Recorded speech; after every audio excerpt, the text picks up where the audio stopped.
Just good job. So, yeah, I don't think I think this is the first time I've ever done something like this. You did a good job. Thanks. So let's see, let me contact Sophie and let her know, and then she can let her too know. So we're gonna do theirs part next, or we're gonna go through Would you like to? other stuff first? If you want to move, Why don't their we, piece to, why don't we move their piece up yeah, and then they that's can, fine. we don't have to tie them up. I don't think there's anything they really need to listen to here. You just want to move over to our other matters first. Theirs is gonna be pretty quick. Oh, the draft budget and taking. And that's why we put that at the very end. We have the financials ahead of it, but we Sullen ahead of the financials. Yeah, so let's do that. Are you okay with that? Yes. Okay, so we'll move Sullen. And then the other two contracts, there's nobody present for those. We can do those after. Yes. Okay, I'm gonna resume the recording. Here we go. No, it was a lot of diligence to do all that. Oh, Yeah. oh, wow. Okay, so it is 3:57. And we have reconvened to open session.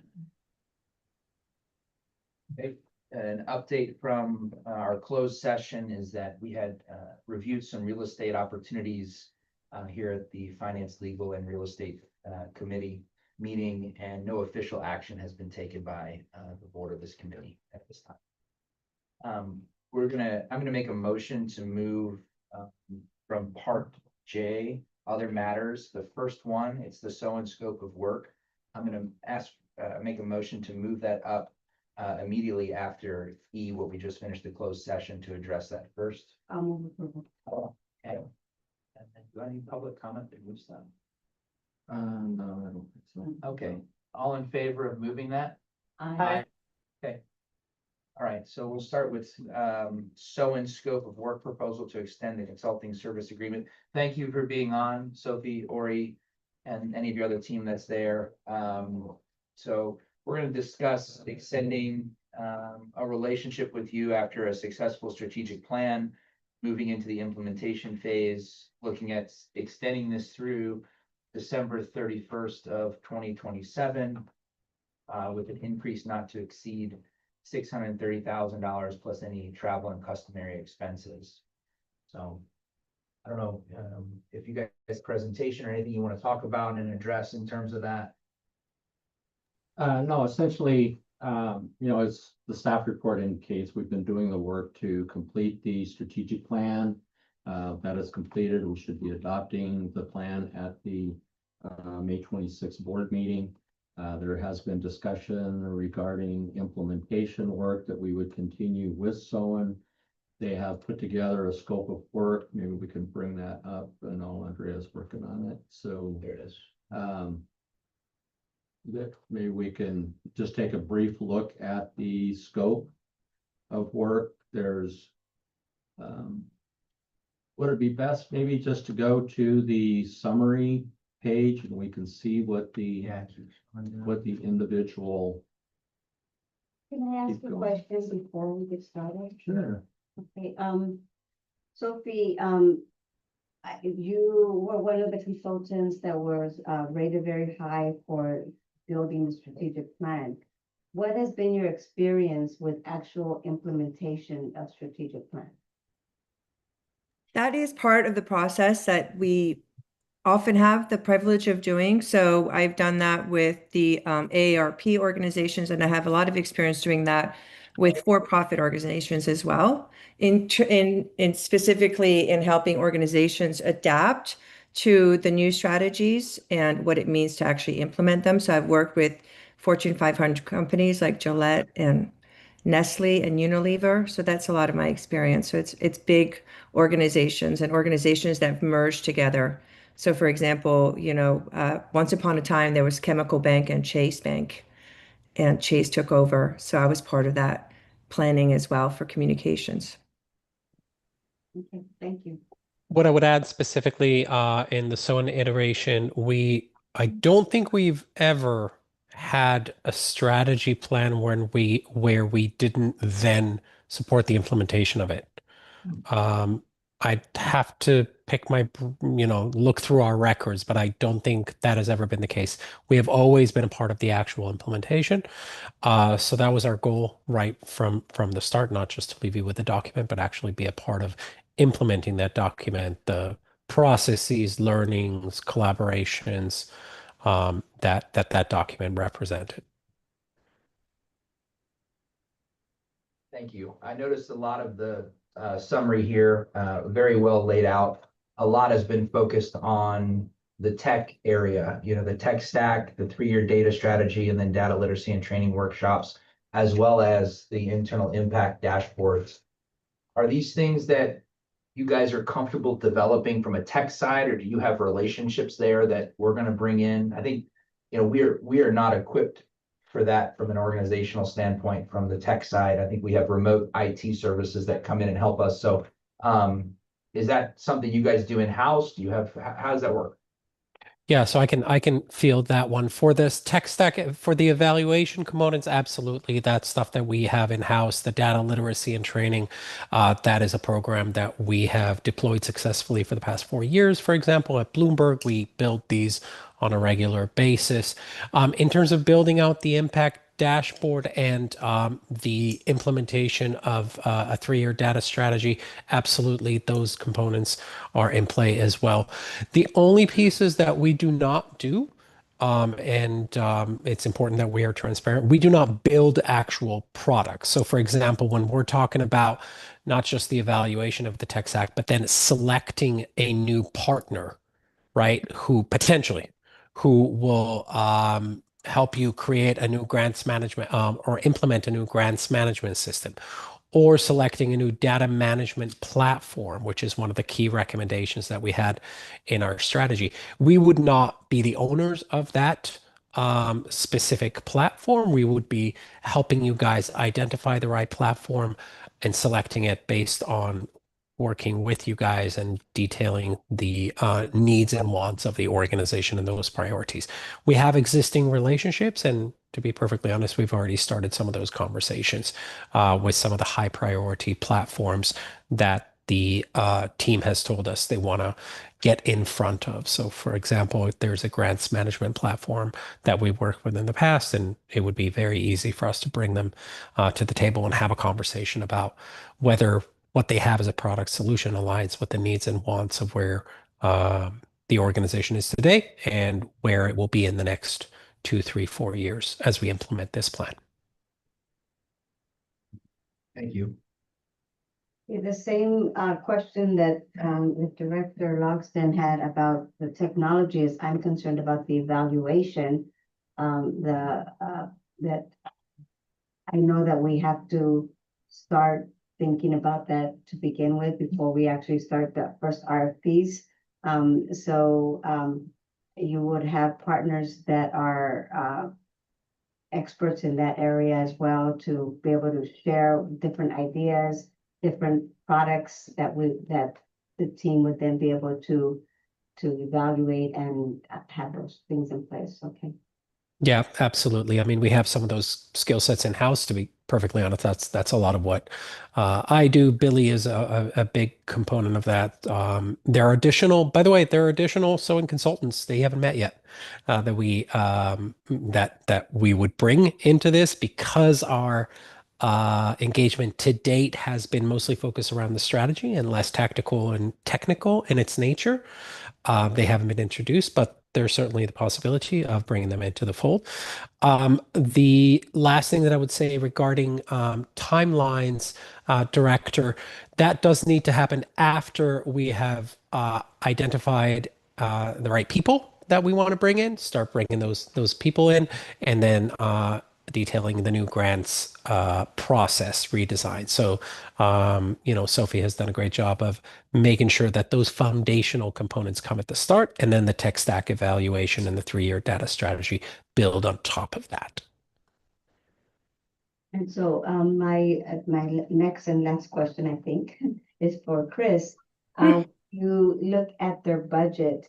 Is this comparable to what we paid in terms of hours the expertise, the management, and I know that there's a higher cost for some staff.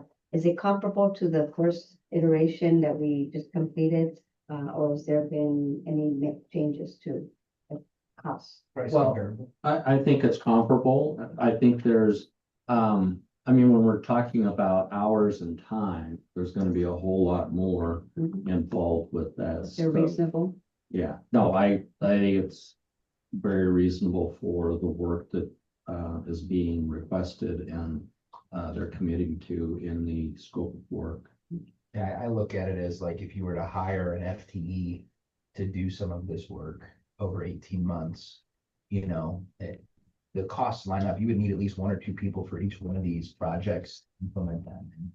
And if they're able to do it within that budget, which they will be able to, that to me is pretty good value. Because when I first looked at this, I said, wow, a lot of what we're spending money on is things that we have no experience in at all. I Exactly. mean, we understand grant processes, we can get organizational design, but like when it comes to data strategy, tech stacks, data literacy, internal impact dashboards, like I look at that and I'm like, that's where the majority of your money is going, is spending it on building the foundation of how we're going to operate and evaluate ourselves going forward. And so if you were to try to build that in-house with that strategy, it would be almost triple that cost just to even try to find and recruit people to be able to do this. So And the inefficiencies of Well, bringing somebody on. we're just not equipped to do that Exactly. now, and maybe that's where we'll get in the future, because we'll need people to maintain all of these things, but I think our alignment is really good, and I think it is a large sum of money, but I think we get a lot of value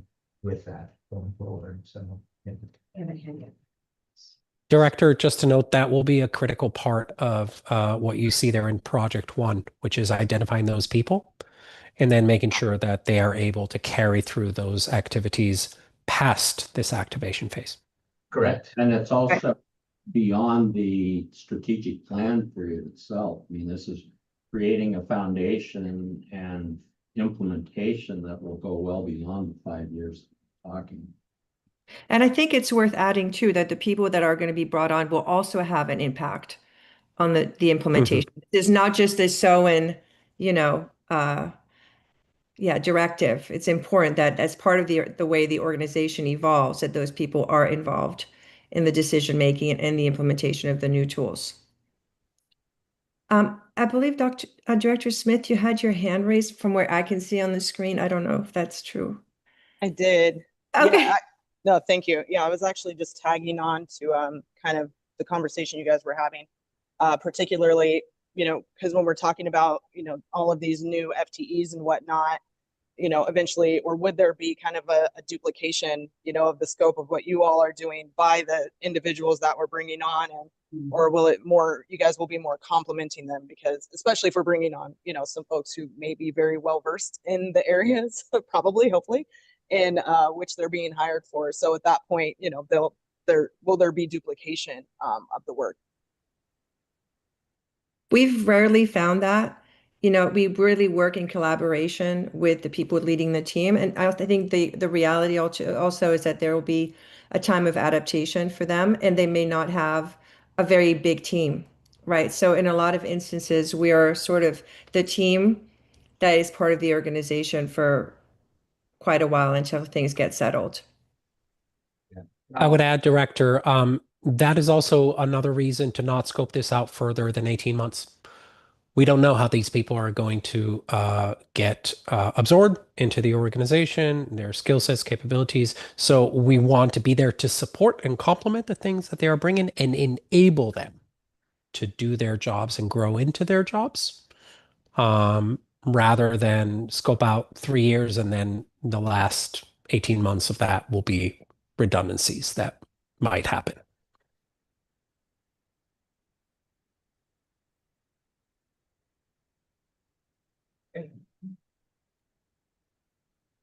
I'll make a motion to approve the consulting service agreement as it is written.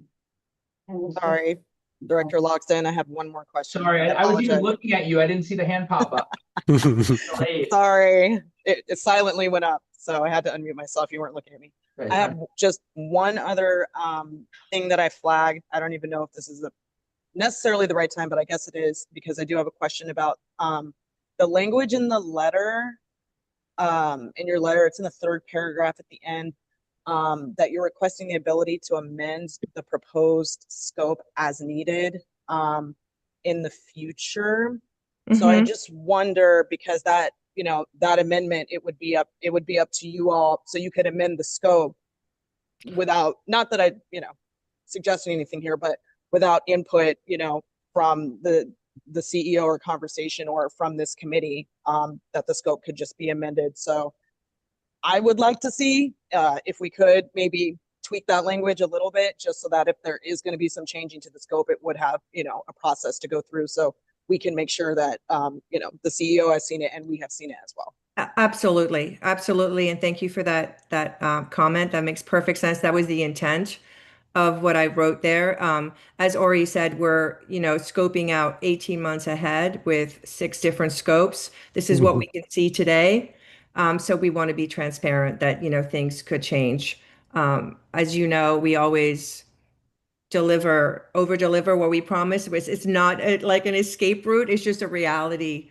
It's a reality to say, you know, 6 months from now, it might look very different. And we would welcome the opportunity to come back and say, this is looking different than what we thought.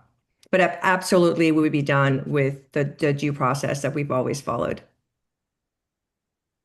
Thank you. Of course. I'll amend my motion then. I'd like to see that. That's a very good point out, Director Smith. I'd just like to see that sentence amended such that we come back to the board or the CEO prior to amending the scope without our input. So that would be my motion. I will second your motion. And then, Open or comment. Yeah. yeah, and then the recommendation would be you're approving the proposal, and then we will do the actual contract service agreement that we will get approved by legal counsel and bring both the service agreement addendum as well as the proposal as exhibit A to that to the board. Thank you. All right, any other comments, Director Smith? Great. Any public No. comments? Let's see, who seconded the motion? Uh, So who moved it? I moved it Okay, and I amended it. no public comment. Okay. All in favor? I, Aye. Aye. Thank you, Soen. Thank you. Thank you so much for the opportunity. It's good to see everybody. Thank you. We're excited to continue. Have a good night. All right, Chris. We're on to the G. No CEO report. Thank you. And your turn. I'll keep it brief, you know, we have a lot of Yep. stuff to go over. As far as CAO report, just wanted to note, we recently hired somebody for administration and program assistant role. Lorena Diaz just started with us, and her role will be assisting the accounting manager and grants manager with financial related tasks. So Is she an accountant? no, her background is more in medical and an assistant. So she'll be doing some of more entry level elements regarding the accounting side, but one of the biggest benefits is the grants manager with all the reports that we have and all the financial backup that goes with that, getting that all paired up together, which is really the financial as well. is she working on site or is she working? Yes, she's really in the function of this right now. She'll report under you then. Yeah, right now we're reporting to both of them. Yeah, since grants managers undergone the site. Who was doing that before? We didn't have that specific role. New position. We had that role several years back, which ended up migrating into the grants manager role. So this was trying to account for the increased work that we had on both sides, and that's why we did the one position that's split between the two to provide that. You guys are just doing the work now, just trying to keep it. I know you're connecting the finances with the grants and you're doing some of that, but There's just been different periods of time when we have a lot going on. And then Yeah. now on the finance side, we get prepared for audit, but at different points in the year, Erica, as the grants manager, is trying to handle all the different reports there, especially when we've done things like RFPs where we have multiple grants, all that were executed at the same time. So we have groups of Yep. reports that come back, schedule times, and I don't know if there's anything else I'm missing on that side. No, and it's just good to have a set pair of eyes too, because, especially on the finance part of the grants. And Erica, you know, bless her heart, she really She really does her due diligence and a lot of times it takes, it's the way to keep asking for those documents. Yes. Just for expenditure and stuff. And things get backed up, so you should have a backup. Yeah, and especially as we go forward potentially with, we're proposing increasing our grant budget this next year too. There, maybe multiply more grants and maybe larger grants, et cetera. So we really need the support there to help both with the grants manager as well as the accounting. One thing that I'm okay with this and I would support this. The only thing that I would ask for our CEO to consider, because this is up to you, but as you're bringing on grants people under Donna, that she has a lot of experience, a lot of years, a lot of things that she has learned through that history. But as you're bringing in new people, I would like you to think about sending these people to some of these conferences where they talk about health issues and about just about what's going on in the bigger picture of our community, about our state, and just being able to bring in those ideas so that we're more open and learning. I just take that into consideration. I know like the Southern California grant makers, the Cal nonprofits, they have a lot of these things for especially grants people to learn about, just how people are looking at grants and the impacts and so forth. So just think about that. Yeah, and Erica's very proper. She's taken a couple of NPO centric grant advantages versus. And even then. But yeah. I was thinking NPO. Yeah, but there's definitely, I know that I used to try to send some of these early on when I started in the nonprofit circle, because I had to start thinking like a nonprofit, and there was a lot of really good programs. I just couldn't continue on, but I do try to send my staff as an account again, a few. But if you're growing the staff, I think it would be a really good, if you have the opportunity, if they have some classes that are being offered. Sometimes they do them even remotely, but sometimes you do have to go to LA. And so, but they are very, I think, helpful to grow your staff so that they can have ideas. Okay. Thank you. Better beef up that education. Yeah. Yeah.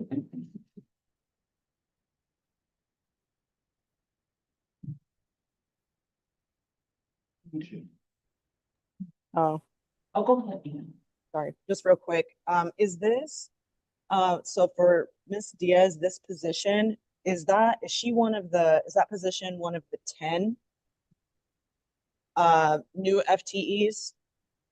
Or that will be, they're not, okay, because then, Using And one then- of the current ones, and then she's noted on there, but she's not one of the new 10 ones, no. okay, thank you. Yeah, If- because I was if you looking are at that lucky- org chart and I only saw 9. So I wasn't sure if she would have been considered the 10. Sure, the 10th one, because I believe I overlooked it when I was looking at things as well, there's 2 CHWs on there, but they're just in one box. Thank you.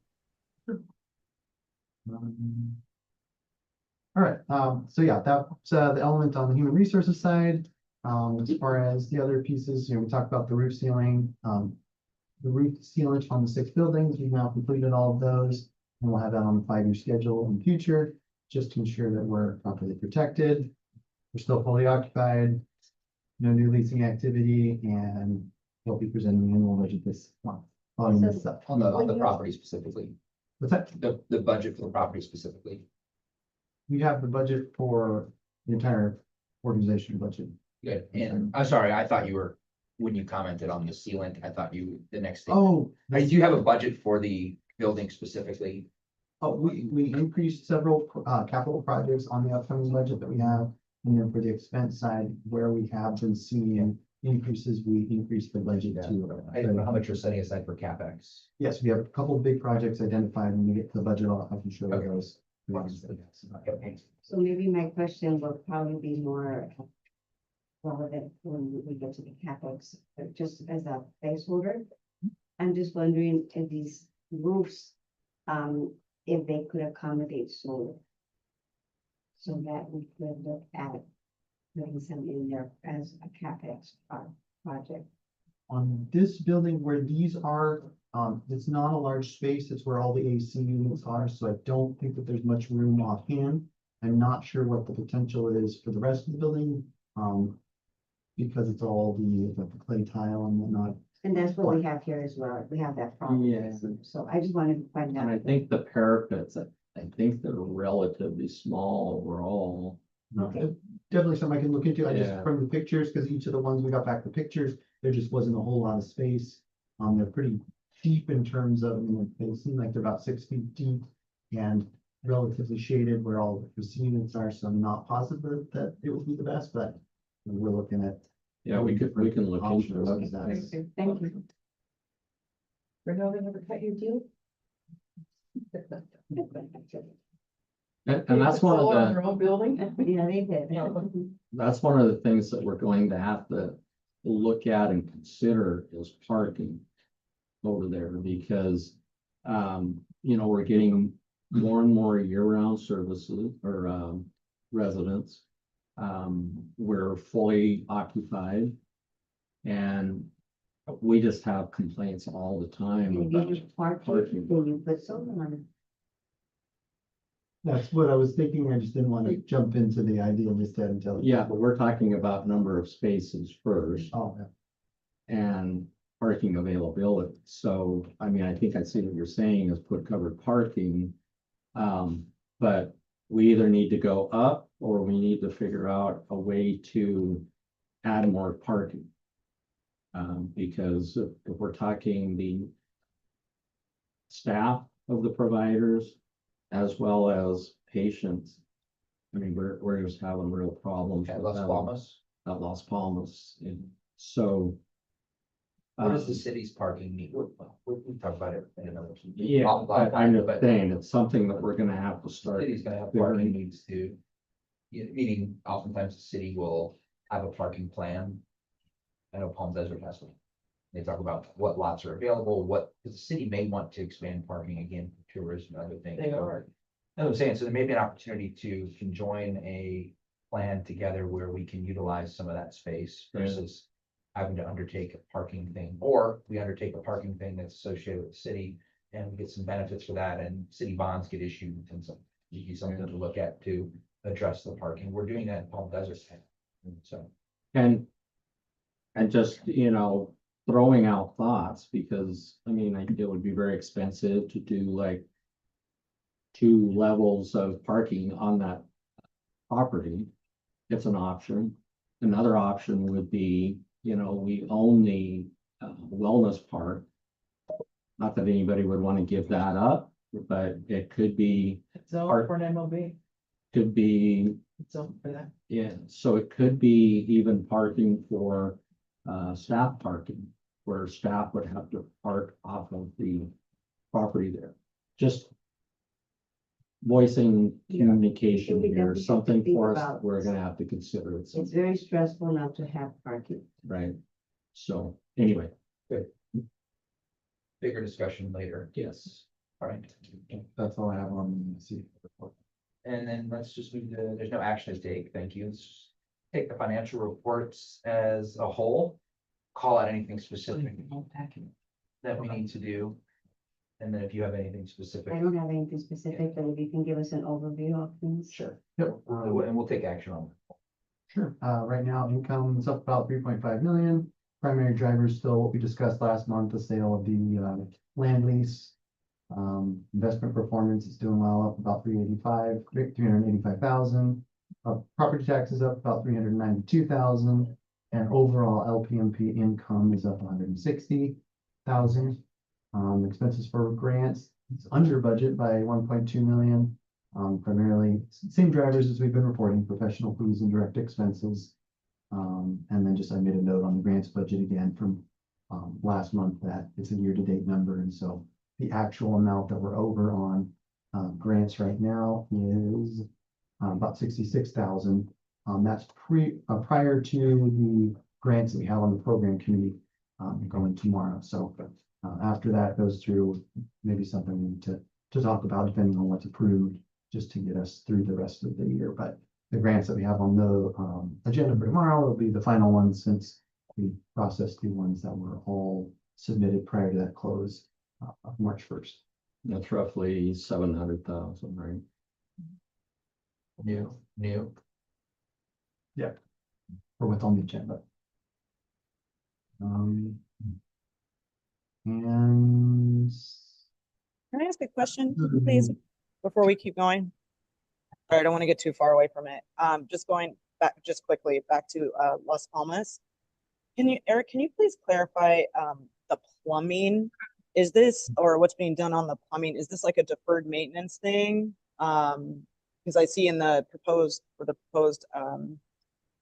budget that you're going to be telling us about, it's a much higher budget for plumbing there than the previous budget. And I'm just curious, like, are there issues with the plumbing, or is it just maintenance that needs to be done and it's expensive? we have had it's cast iron plumbing piping, and we've had some issues come up with that, and so we've been addressing those on a smaller scale. But part of what I have noted in the capital portion of the budget that we'll present in a bit, that's factoring in addressing the entirety of the building and what we can do to get ahead of these. Right now, we're having to address it as it comes up, but making that plan to get it addressed. And it's sewer related too, so it's even more critical of an issue. It's been an ongoing problem Yeah, that we just haven't, and it's not going to stop. we just decided to rip the Band-Aid off and start to fix the whole building. And so what we're trying to figure out now is how we go about doing it, and I'm probably stealing your thunder, so I apologize, but we're trying to figure out now how to go about it, because, we're a public agency, should, be considered like a public bid process, but how do you even bid a project like that when you don't even know what's behind those walls and what you're having to deal with? So we're trying to deal with it if we can figure out a way to identify it as maintenance project that would not necessarily need to be public bid, but we're working with contractors with it, also with Jeff, with legal counsel, determine just how we can approach it. Because if we do it as a public bid, it's going to be astronomical, because contractors that would want to come in and bid that, number one, if you can get them to do a bid, number two, not knowing what's behind those walls and what they're dealing with. I mean, they're just going to jack up the price on that huge. So We're currently using who we've been using for, that's our on-property they've contract. been pretty good so far. I think we've kind of given them some leash to run with, just to say, because they've been fixing everything very well. Right, and it's reactive. And a lot of this will be maintenance if it's leaking and has complications, obviously, But we would like to try to address it more proactively than reactively. we need a better CapEx and deferred maintenance plan. And that's what I was bringing up, that budget here is, what does that look like? Because you need to start planning now for what the next 5, 10, 15, 20 years that building looks like, because there's a lifespan for each of those. And CapEx should really be associated with that type of depreciation schedule. What you'd expect to depreciate at, and the CapEx should be set aside to address that. So anyway, Okay, Yeah, that's the main overview, and I can answer any specific questions beyond what's on this.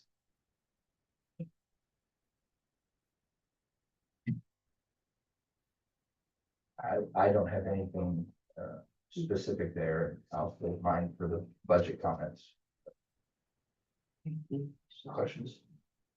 Denise, any additional questions before I make a motion to approve these finances? No, thank you. I'll make a motion to approve the financial reports for this month. I'll second. Oh, Thank- I'll let her second. She seconded. All in favor? I'm sorry, public comment? No public comment. All in favor? Aye. So we're gonna move into other matters. We've discussed number 1, so that was moved up. The developer group is our capital partner that works in the in Sacramento area, so they're doing our kind of political They're act. doing our lobbyist work. Yeah, sorry. And that, and so, I've been very pleased with them. I believe our legislative committee has been pleased with their work. Yep. And so we'd like to extend their agreement for another year through June 30th, at the same rate of $7,500. $7,500 a month. You guys have been happy. I think it's pretty clear. Anything under probably 10,000 for a lobbyist group there, it's probably unfortunately pretty reasonable at this time. So, um, I don't have any issues with that. I think it's any issues with that, Anise? No issues. I do have a question.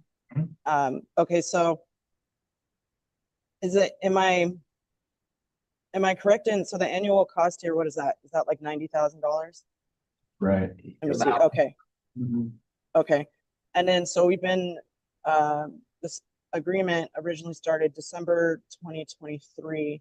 So, we've, spent quite a bit of money, with this group. And so I guess my question is, do we have any like specific outcomes, legislative, you know, that we can attribute to our work with them? Go ahead.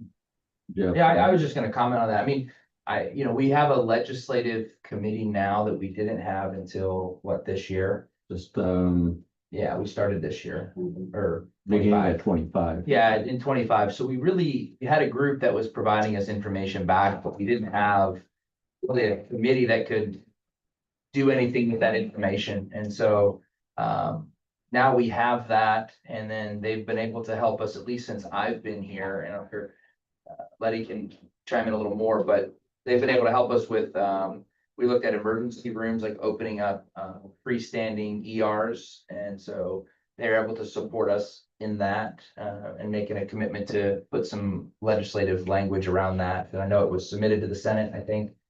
And Yeah, got when it was tabled. Senate Health Committee. It got tabled for now, but we could definitely utilize them more to answer that. I don't know what your experience has been with them. Well, I think early on, we were responding to the need of the seismic issue. And then, so last year, when we saw that that issue was no longer going to be a problem, we were trying to assess whether it would be worthwhile for us to keep having the lobbyist group. And that's when the idea of the legislative committee was born, to be able to have a better idea of the effectiveness and what are they really producing for us. And like Director Lawson has stated, is that the committee has reported back to the board that they're very satisfied with the work product and the responsiveness, and that they feel that there is benefit to having them continue on. Right. So for us, I think that was what I was taking into account. For me, in the finance role, is just looking at whether we have the money, question mark, yes, and whether this money is the best money, the value for the buck, and we have not seen an increase, and there has been satisfaction with it, so I'm okay with it. Yeah, and if I may add as well, they don't just serve us, they also work with ACHD in helping support all districts in general. So, our work is directly with them. So we have ability to communicate with them directly, that can support directly what our district is wanting to support or oppose. But also it's in conjunction with ACHD. Working with on additional important bills and issues related to our district and others. Right, yes. And then they also can do legislative days where if you have interest in going up, they can get you in front of all the lawmakers that you want, which I think is something we should utilize more. Which we did this year. We did, but you could say, like Director Smith, if you wanted to go up and meet with some specific senators or legislative people, they would set that up for you Right. very easily. Anytime, really. Anytime you want to go up and meet with somebody or have an issue you want to bring up, I think that's the power of having a very And they good lobby. welcome us to do that. Yeah. So, and our staff could do the same. So, Correct. Except for AB 2019. Couldn't get that woman. no, we couldn't get that No, one. no. Another problem. It'll come back around again.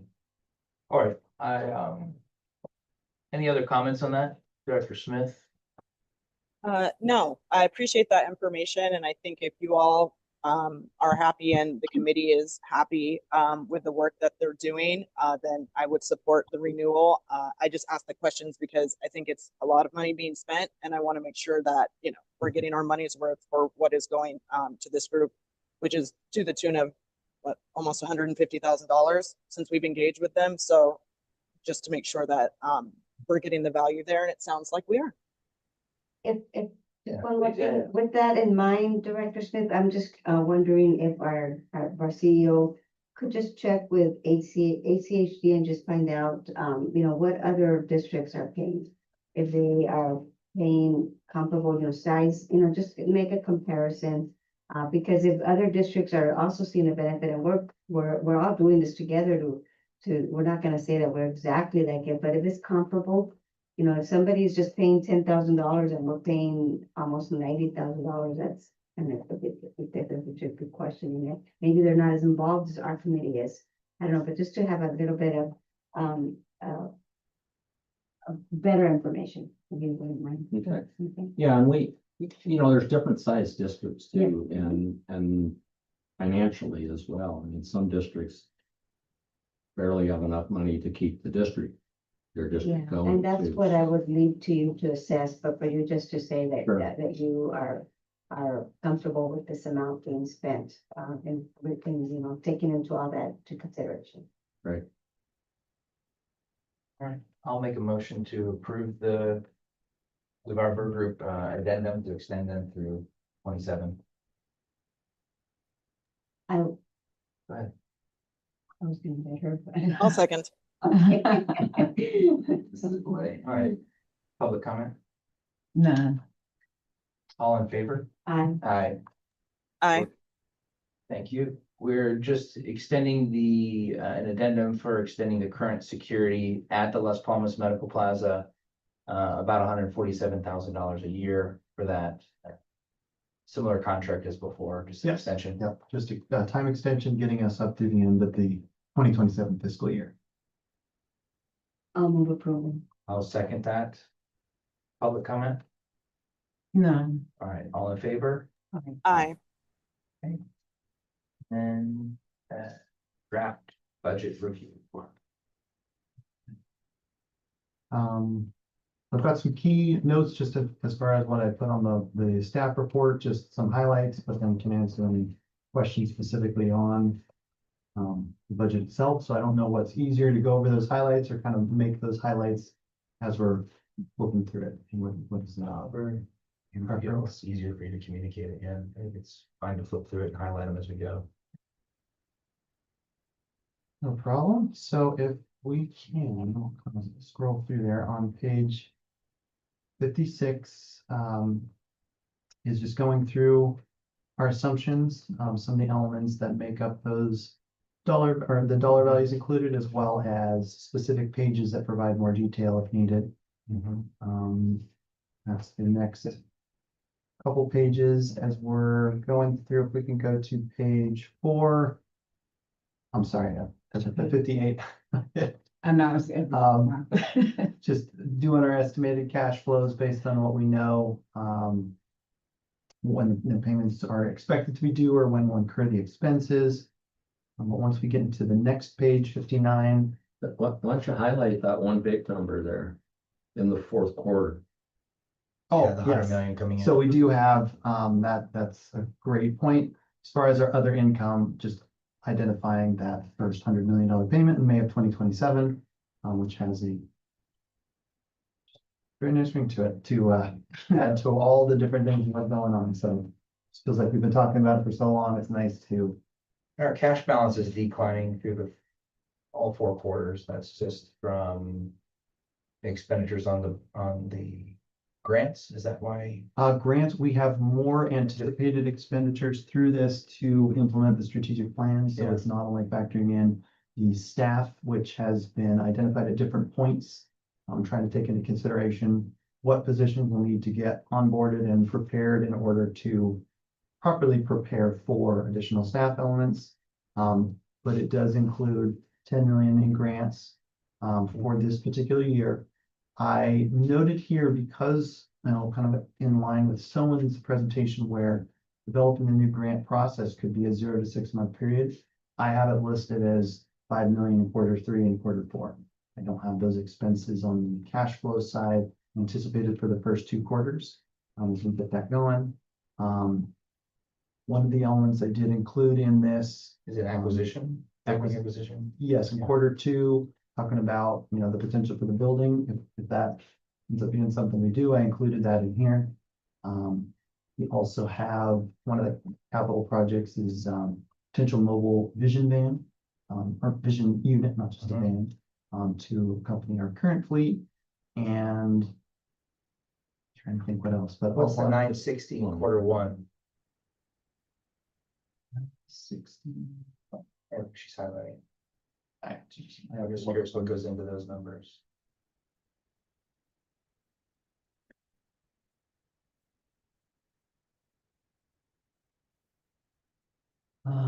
Let's see, that's multiple details.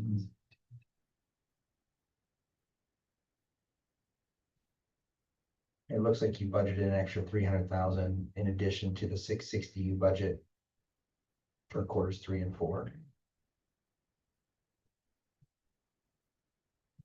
Seven.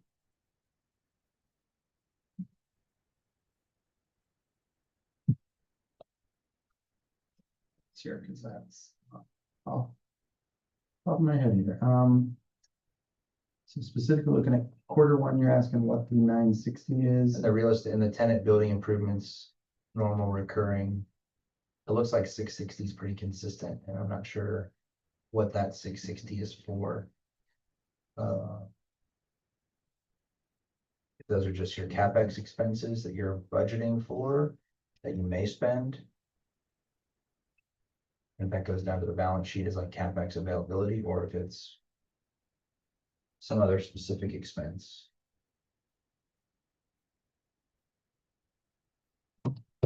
Let's see, so that is, taking into, on the very last page, we go into the detail. Yeah.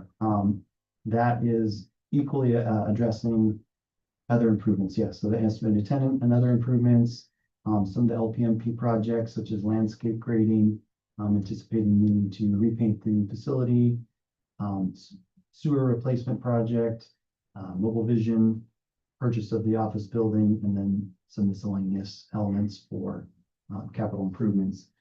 Most of those are spread out, across the each month equally, but I did identify specifically in that Q2, talking about the That's Q1, right? potential. Well, Q1 is 960, so that's different than third and Q4. So 960's got an extra 300,000 in it. And then I understand Q2 makes sense to me. That one stood out. It's pretty obvious what was in that. Q1 didn't. I think it's the vision, but let me validate. And that's just a mobile. Yeah, anticipating, adding a vision, purchase to. Got it. Current 2 units. And so it really is capital assets then. It's any Hmm. vehicle would be considered a capital asset. That's what you. Because I see it listed as tenant building improvements, normal recurring, so I didn't see something like vision, vehicle listed separately underneath. That's what I was questioning. No, and in that, I'm pulling that data from the very last page, which will be the detail where you have each of those Okay. line items listed out. Yeah. Okay, we'll just flag that to bring back, because that was a question I had. The incomes all looked as I'd expect. Do you have anything? I think the Q3, the 660, and the Q4, 660, I think those are kind of low. If we do get the building, it's gonna be a lot more than that to get it ready, even though the first one of the floors seems to be ready. But, I think I would feel a little bit better if you were a little bit higher than that. So what we can do on that is on the, if we can go to the last page, please, that will. When you see the last page of the entire budget. Yes.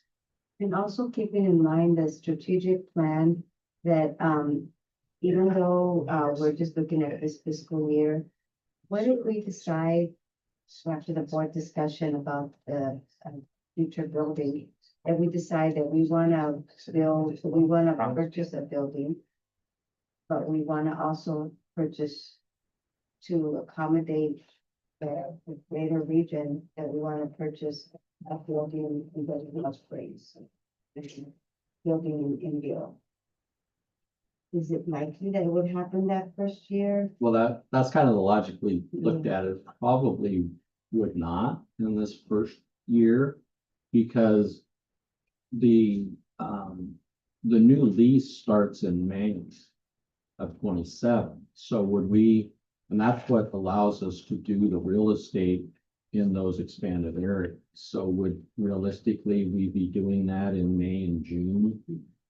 I think it'd be more in the future. So the idea of the strategic planning of what we talked about before, about having that discussion where we end up talking about getting that community engagement. It's probably gonna be year two. Okay, make some investments. Yeah. But I do think you should go at least $1 million for that third quarter. So Adding to The the 616. office building part of it, right? Okay. So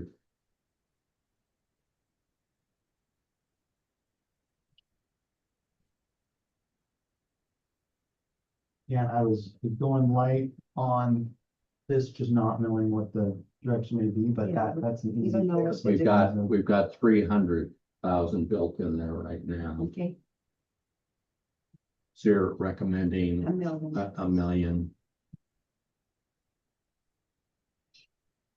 on top of the purchase price. Okay, and then that will impact here, and then that also, impact the cash flow and then the related, So you appreciation. could allocate some of that over the last two quarters.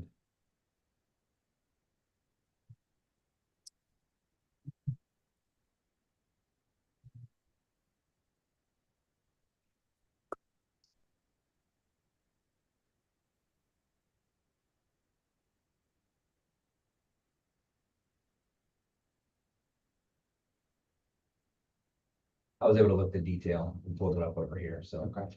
You have the sewer replacement in there, vision clinic, and then you've got the painting and all that. Correct, and what we expected. Yeah, and you budgeted it nicely. Those are pretty fair prices, I think. 1.5 million for the sewer replacement seems reasonable. Hopefully it lasts under that, but Yeah. I think that's pretty fair. 400,000 for painting, probably over budgeted maybe, but not bad. But I think all of it looked pretty well. Yeah, so we're trying to factor in, that was rough estimate from, Impro's perspective on if we were bidding it out. Because there are gonna be a lot of the wood beams that they want to fill and seal, just to avoid any potential issues later on, so. Yep. So we're trying to do that, and then, Director Dolar had mentioned, right now, I had, 5.3 million for purchase of office building equipment. That's another. Bumping that up, so that way we had anticipated spend in 43 and 4 to account for. So bump it up to 6 million instead of 5.3. Yeah, oh, at least so you're talking 700,000 in CapEx improvements. Yeah, actually. I think updates are go up to 6.3. Well, whatever you like. Yeah, 600. Yeah, so add $1 million, so I think that's actually really good. Because we did have 300,000 in there for some extra costs. Easily done. All right, so was there any other questions on the cash flow? That will address the quarter 3 and 4. We'll bump that up once I update the info and the details. Yeah, that's reasonable. And then if we can move forward to the next page. So as it stands, and I'll have to look at how the depreciation impacts this on the additional jump, but as we're sitting right now, we're looking at anticipated net income of 95, just over 95 million. So it will have a little bit of an impact when I upgrade that other million. You go into the next page here, some of the items that I was just going to note. So property tax revenues, we're anticipating having a 2% increase over the current projected fiscal year. That mirrors what we had from this year to the prior year, about a 2% increase in receipts. So I'm carrying that over for the property tax. For the LPMP rental income.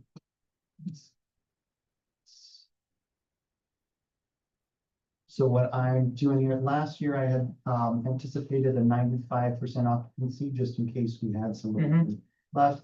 I bumped that up to 97.5 this year, Sure. just because we were so far over.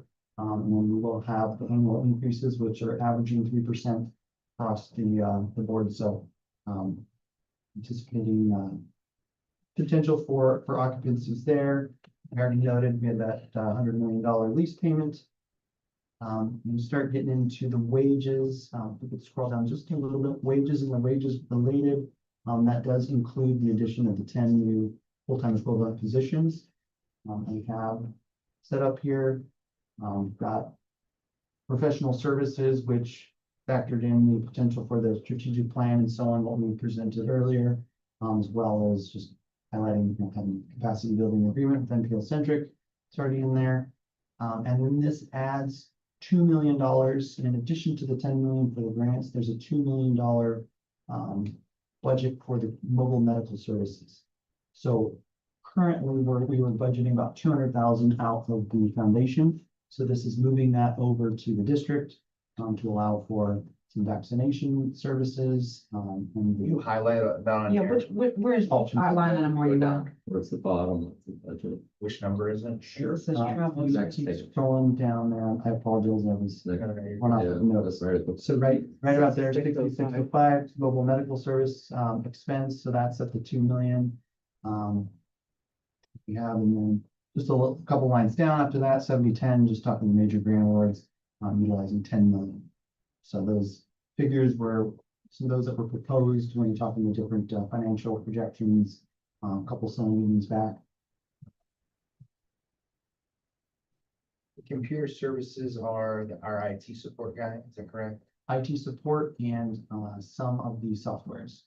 And then if you go up a page, there were a couple more questions I had. Go up to 6, yeah, let's see. We've added the election fees in here as well. Oh, they are in here, that's Six where one of the things I was gonna look for. And we're estimating that was based on what we There had you go. last time and 4 zones. Yeah, and then the bank investment fees, 20 grand a quarter. That's coming from who? The bank investment fees are related to the The US reserves, Bank, the reserve account. reserve accounts, as well as just our monthly Why service fee. are they charging us fees for that much money, man? Well, I don't know, I'm asking, because I saw that, I was like, I didn't know if that was for our guy doing the investments for us that comes in, but that's for the retirement plan. So I don't know. No. It's for our reserve account. Or that's what I'm saying, but I understood that expense isn't for him to run that retirement plan for the old employees. Not the retirement. No, so I'm like, well, we have so much money in our account, they should be begging us to keep our money in there.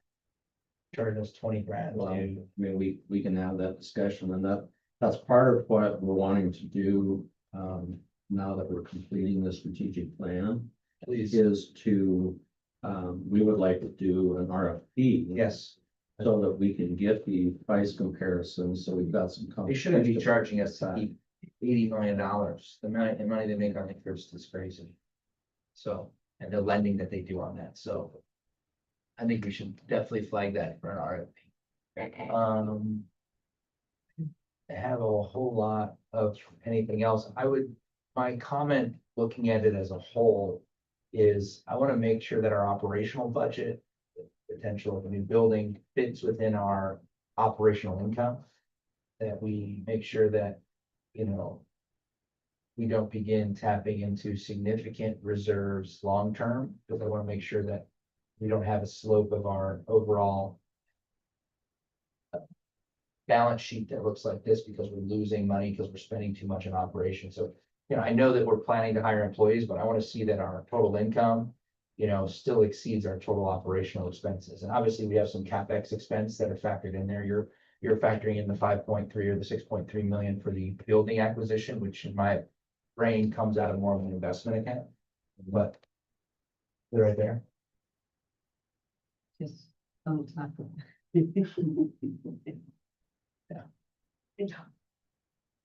So. Who's that for? Uh-oh. Jeff Scott? So you're looking for me or somebody else?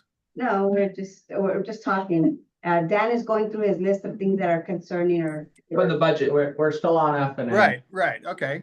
You, I was you're doing all, some other work. I saw you guys were on the budget, but I was actually doing some other work, so I wasn't paying attention word by word. So what's the issue? no issues. Nothing. Just that you surprised us.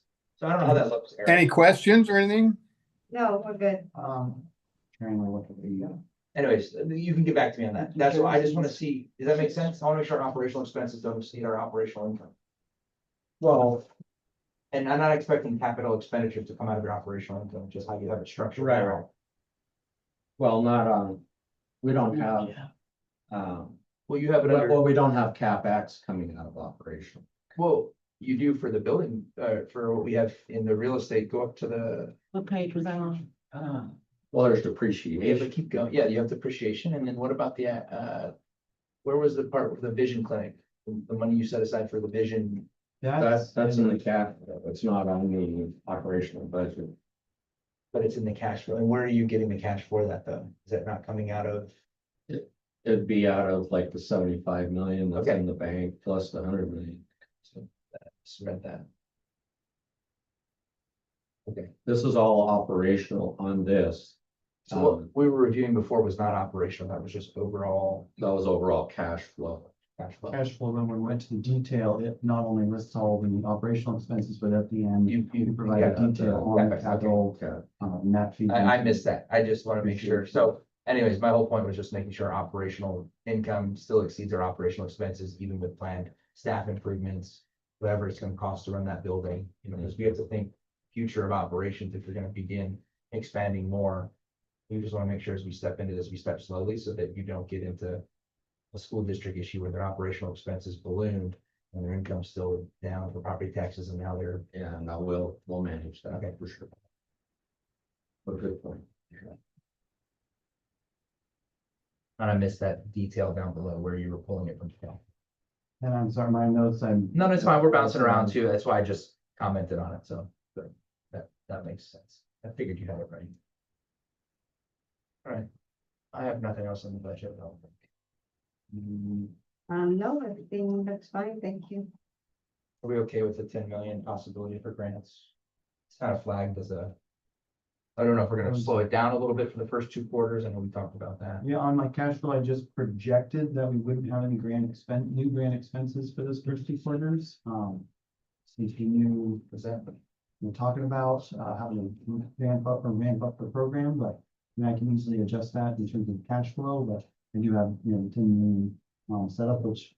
is- So it we could had be- talked about the RFPs, holding off on it, so we're gonna not accept any kind of requests, the other grants and sponsorships. It has been recommended that we do pause until we get the grant management system getting, which pillars, we're gonna be funding.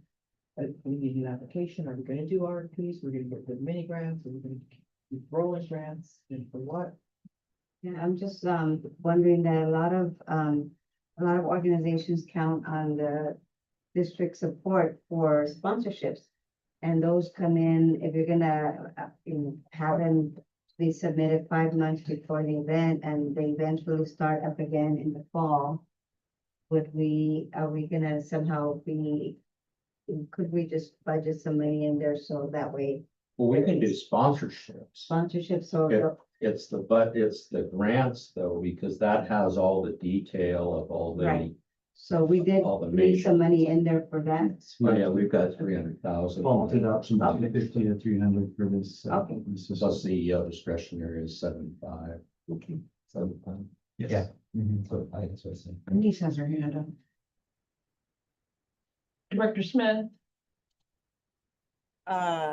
Yes, we're jumping around, right? Because I had a question about something that was a little further down in there. I think it's page 66, for the grant. Let's see, cash flow down there. Okay, I'm just curious, about, intercare.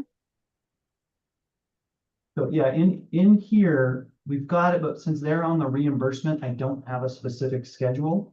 On what those will look like. We've already expensed that particular one, but when we get those reimbursements coming in, that will be, on the reimbursement basis. But I can add it in the fourth quarter just to make sure that we're covering that. Which would be kind of. I don't know that we'll have any in this next fiscal year because they're really intending to start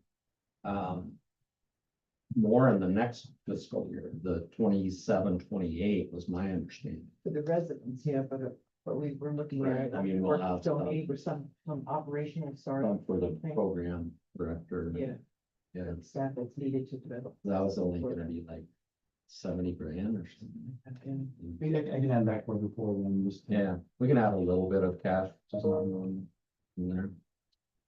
Okay, so, all right, I can understand that because I don't know, I guess in my mind, I thought because we had renewed, I thought we had voted to renew or extend rather the contract with Germain. And so presumably there are things that, consulting and assistance that Germain is, sorry about the noise behind me, that Germain is going to be providing in the meantime. It just kind of just looking at it, it kind of, just appears like, okay, kind of what's going on. But then we also have a consultant who we're, paying to help support us on this particular grant. So that's why I just wanted to flag that because I wasn't quite understanding just why it wasn't showing, anything there. Yeah, and the Germain work also would potentially allow them to look at, are there opportunities for the district to consider related to other residency programs? And that's just based on our direction if we work with them regarding doing that landscape analysis. But we wanted to get that extended because they had already expanded all of the resources based on the current deal that we had. And, we'll just be using them as needed. So it'll probably be kind of hit and miss. They'll be helping us monitor the deliverables as well as they're coming in to match it up against what we're gonna be reimbursing. So because it's also new for us, this whole ACGME and what they're gonna make sure that all the T's are crossed and the I's are dotted to make sure that everything's gonna be delivered the way it's been written for the application and the contract. All right, so we do continue to expect there to be working collaboration with Germain over, the course of the rest of this year and the beginning of next year, even though as it shows right now, or as I think I just heard, they may not have any, be submitting any reimbursements to us until maybe 27-28. Did I misunderstand that? They might have small amount for like the program director, because I think that's the only expense really in the Yeah, first but year. the first year is almost like was like part of the planning for them, because they have to pay the program director and the DIO to be able to set a lot of this stuff up and continue with the ACGME accreditation. Got it. Thank you.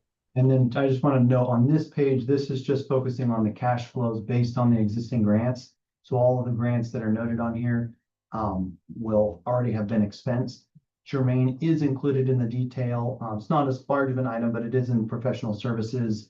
And then that'll be included in throughout the year as far as the cash flow as well. But the professional services is more equal value for each month unless I knew there was a specific payment. So I don't know. Alejandro had his hand up before me, actually. Okay, thank you, Director Smith. Sorry. Yeah, I had a question regarding the organizational chart in the budget. I see that I'm listed as a Director of Community Health and not a Chief of Community Health. To me, I think looks like almost a demotion, spearheading our cornerstone projects with the mobile units, putting on together the Healthy Desert, Healthy You annual summit, and looking that I'll be overseeing 5 individuals under my direction, supervision, and the new organizational chart. How do I go from a chief to a director? What we were doing was lining up with the pillars as the program directors of those pillars.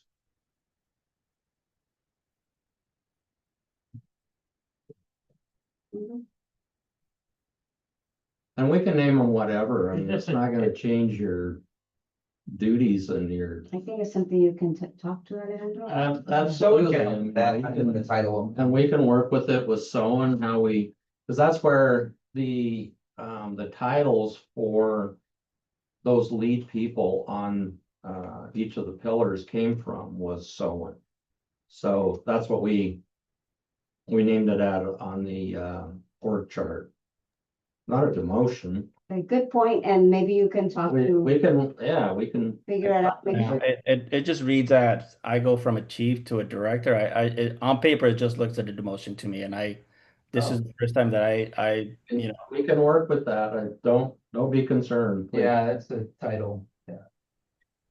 Title issue, we can call each of the heads of the Kings. pillars chiefs, for that matter. They're calling me chief. I'm a director, I should be. Oh, well.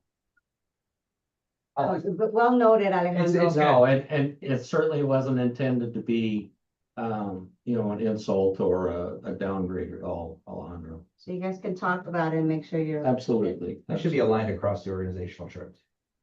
Right, yeah. It's hard if you have a chief strategy officer and then chief positions below that, so. Well, that's what, was kind of thinking of is, I mean, we get chief strategy officer and then do we have chiefs at every, It doesn't really work that way. right. That's why so- banks have VPs, executive VPs, senior executive VPs, they keep Right. adding levels, but. And we'll work with that with someone and, come up with whatever those titles are, but it certainly doesn't make any difference in your job duties and compensation, et cetera, so. We'll make it consistent across the pillars. I will work with someone on that and how that's developed. Thank you. It's good to know. What else do we have? The only, I just wanted to make sure I was understanding your point on page 59, if you could please. Oh, I think I'll stop this. Oh. 1 second. Page 59. Just showing our overall income and expenses, because now the expenses are gonna include, in this particular number, we're including the depreciation as well, but if we exclude that 100 million, ultimately, we're having about 16 million in income with 21 million in expense, and what you were talking about is as far as trying to keep that. Yeah. On a disadvantage, if we do that, we wouldn't be able to keep those grant budgets at that. That's what I think the board needs to know that, though. I think you need to know that you're running at a deficit. Effectively, from an operational standpoint. Right, 'cause- But also keeping in mind that we're not really utilizing the income coming in from the lease dollars. Yeah, but that's short. Because you're Sure. you're tapping into, because the regular income that we would have coming in. Separate from the lease dollars. Our expenses are going to be higher than that, especially initially. Based on if we're doing the $10 million in grant. Well, but if that's something we're projecting going forward, we just need to know that our operational expenses are gonna be higher than our operational income, and I don't think we should. Project that we're gonna continue to have increases in our taxes and things, even though it'll happen. To make up for that, meaning right now we've got a $5 million difference between what we're spending and what we're bringing in. From what I was seeing. Right, but if we're going to align that, we'll never use those resources from the lease. You may just do capital purchases and things. What I'm saying is if you grow an organization to the point that the operational income can't support it, at some point you run out of runway. I mean, that was our financial model that we had. I mean, we don't run out. As long as we make the right capital strategic investments, because that assumed a certain rate of return on a certain percentage of what we invested in. So if we continue to spend before we make the investments, we don't begin to see that return back in enough time to offset your current expenditures. Right, because that assumed a certain amount being invested with a certain rate of return which we currently don't have, invested at a certain rate of return. So we're currently running at a budget deficit. And I don't know how long it's gonna take to obtain enough capital assets or return on those investments based on what we modeled with Soen, so that we can account for the additional $5 million difference. Does that make sense? Yeah, but you would not, you do have to tap into our 75 million of investment and, you know, progressively the cash inflow coming from the lease in order to progress and advance the work that we're doing. Correct. I mean, you're going to be staffing up at some point, and so I'd expect there to be an employment increase because you have to staff to kind of grow into what we may be investing in on a capital. I get that side. I just want to make sure it's well communicated to the board members about where you're currently running, because we haven't run in a budget deficit year before. This year, even with expanding our grant budget, we still didn't operate at a budget deficit. But we will be now going forward, and I think it's important for the board to know that now we're spending more than we are actually taking in at the current setup. Now, we're obviously preparing for future growth, and companies make and organizations make capital investments and spend a certain amount of money to grow their staff, grow everything, and they spend more than they'll take in, knowing that in years 3, 4, 5, or 5, 6, 7, whatever it is, you begin to recapitalize that and make more. But if we continue on the trajectory we're going, we keep growing, adding staff, increasing our program budget and grant budget, we may never catch up to that. For clarification, that's if we excluded the lease revenue. Right, the lease revenue in my head is a temporary source of income. It is you're gonna get it for a certain period of time. It is not based on our consistent tax revenue that we get in, or our consistent current interest income. Meaning, But if what I'm hearing from you is that we're only gonna operate on our operational income from our tax revenue, and that will be typically negative going forward. unless you decrease what you're currently expending certain things, not decrease, but keep within if you kept within your current grant budget guidelines, and we're not gonna hire everybody this year, so we're not gonna probably expend our employment budget either. We'll be within budget. But I mean, the plan has to be, if we're going to increase our grant funding and doing more expansion of our efforts with our strategic plan, we will be utilizing those lease Correct. payments So coming in. Agreed. We're gonna use some of that. I think part of what I want brought to the board is, one, that it's in the deficit, but two, it should trigger a thought pattern that, you know, now that we're adding staff, we have the ability to go out and obtain grants in our nonprofit that we run, right? So we need to start thinking about that sooner rather than later, such that we're not continuing to run at a budget deficit. I think it looks bad for a public agency to run at a deficit. And granted, we are getting some income, we're getting some flow, some cash flows coming in, but what we're spending those on are operational expenses, which at some point in 20 or 25 years, if we don't do this right, we're gonna have spent a lot of that on the operations, and we won't be able to maintain the size of whatever we're growing. So I just wanna make sure what we're bringing in can support what we're planning to put on paper, or at least we have a plan of when we can support what we're putting on paper. I agree with you completely, and the expansion efforts that we're doing with staffing and that, we wouldn't be doing it if we didn't have the 100 million coming in. And so they're all hinged together, so I don't think we can. The one piece that we don't have hinged in is how you're going to cover this in year 5 from now, without just using lease money, which is, you can use that, but it will eventually run out. I want to see more sustainability, and I think that was one of the words that That someone was brought the up. financial model that we were looking at. I mean, we had all of that built in. Correct, but the part that we currently don't have staff for is where our investment vehicles going to be that are going to allow us to get the rate of return that we put into that model. The only investment rate that we can get, we can't look at different Well, he modeled real estate though, right? There was real estate component on there, and there was a portion of that that we invested in real estate that dictated a certain.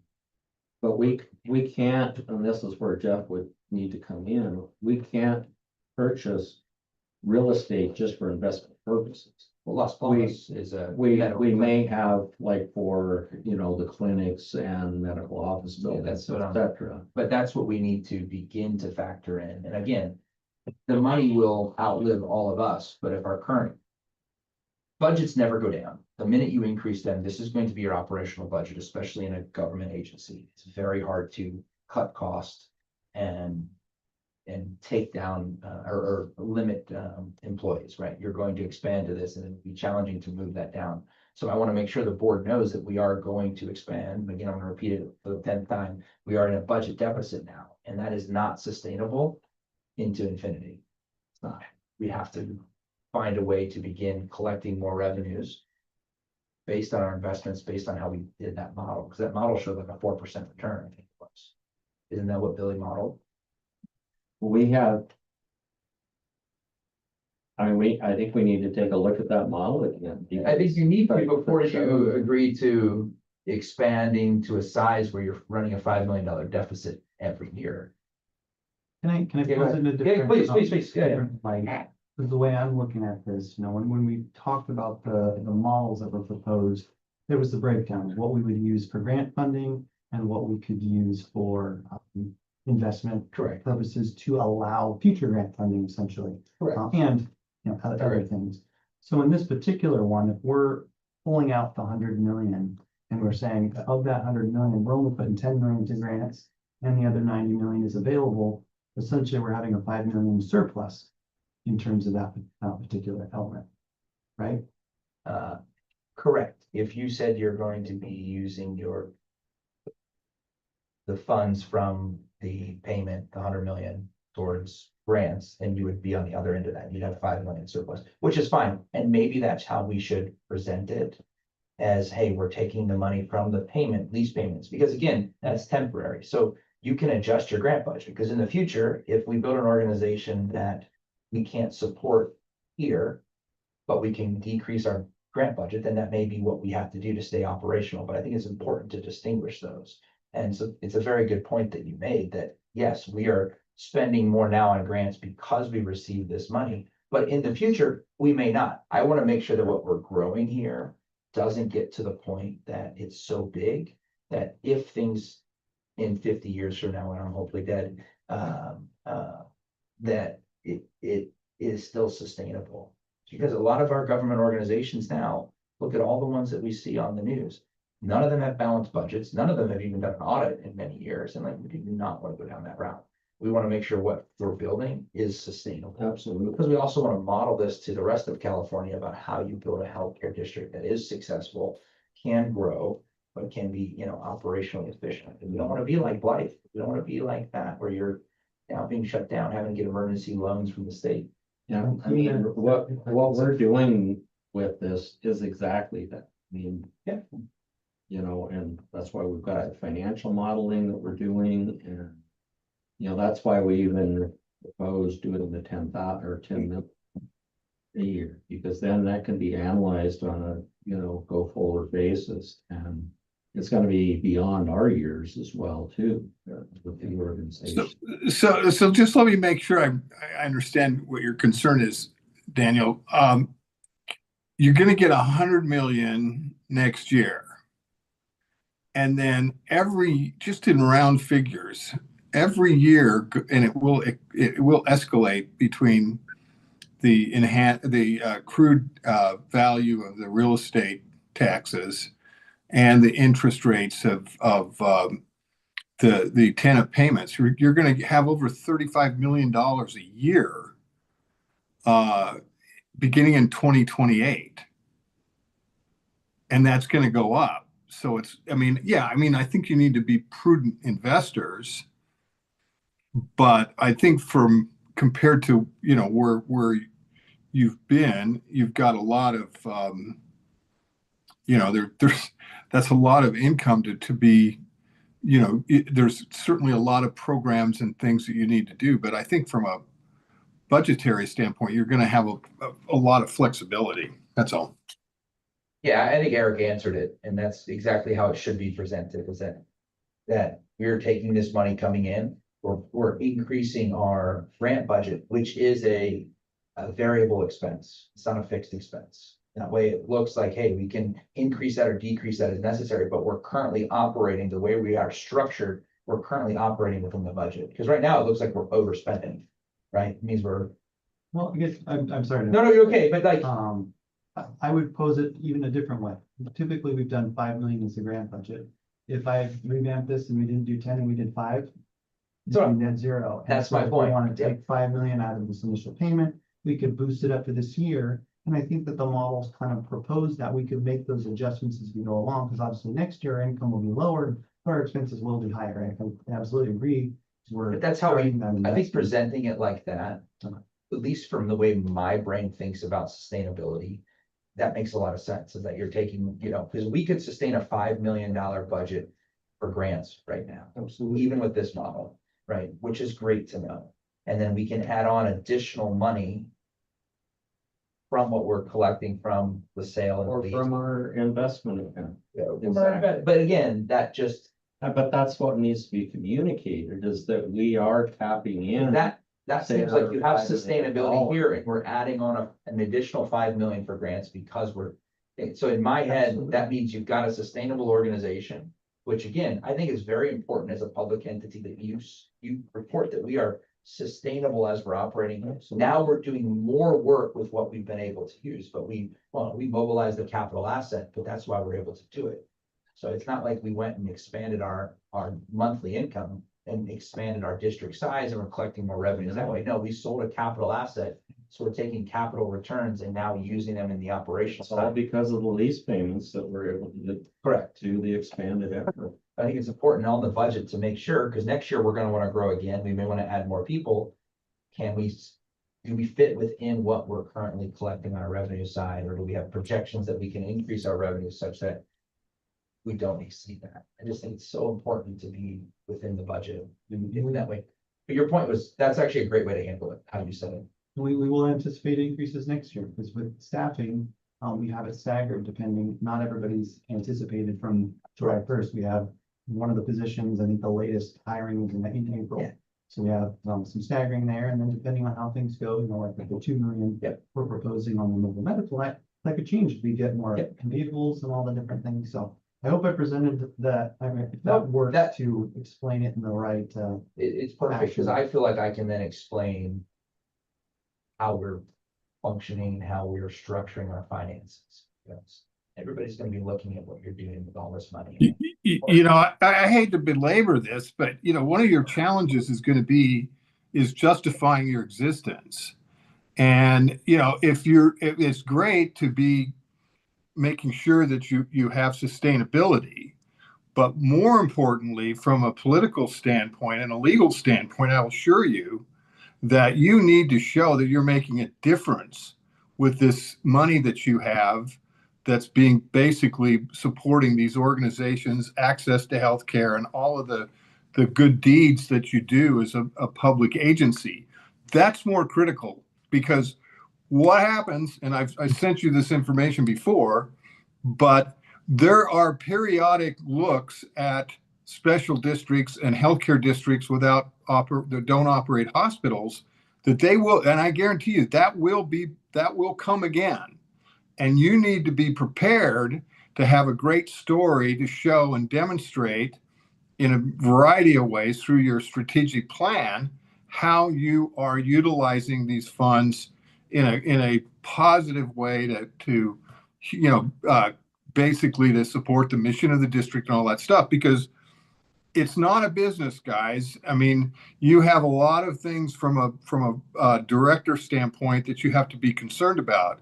And this is one of them is yes, sustainability, but the other is to show, because otherwise, whether it's the county, whether it's the legislators or whatever, they'll be looking at you as to, well, really, are you justifying your existence? And are you making a difference in the community? That's what you guys, I mean, just from my perspective, That's what you want to make sure and I know you're focusing on it through the strategic plan, but anyway, I'll shut up.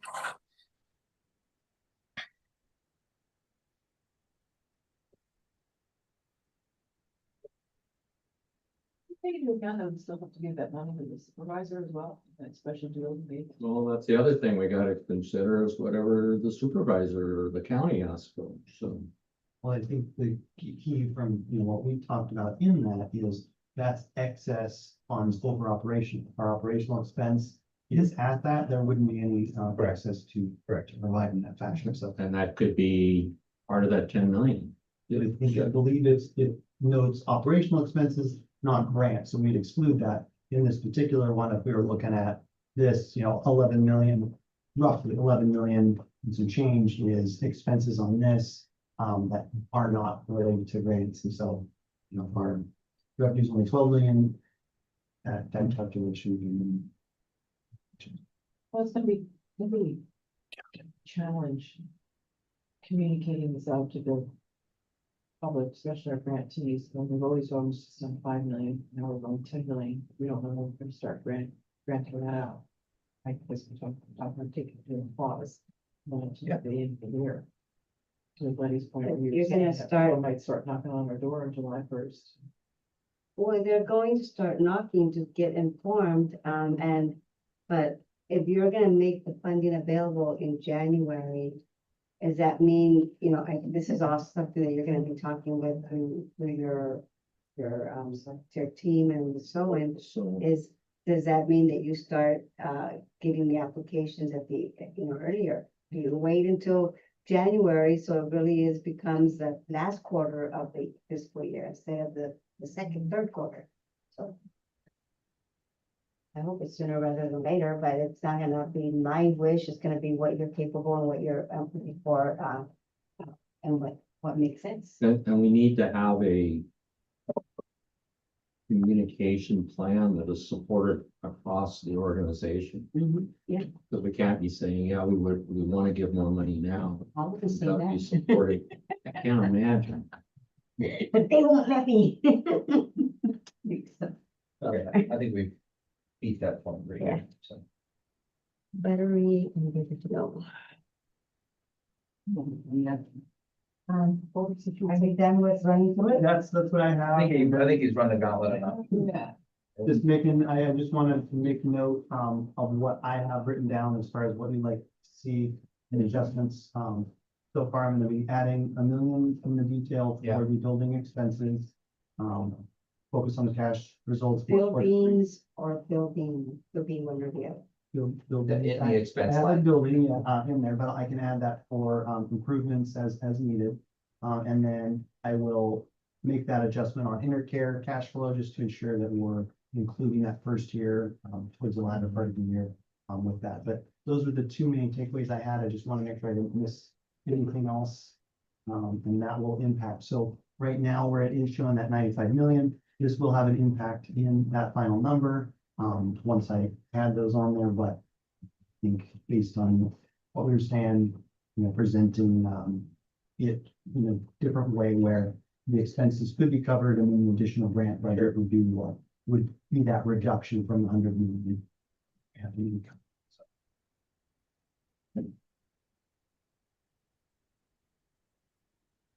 So you could recommend approval and forwarding to the board with these recommended revisions.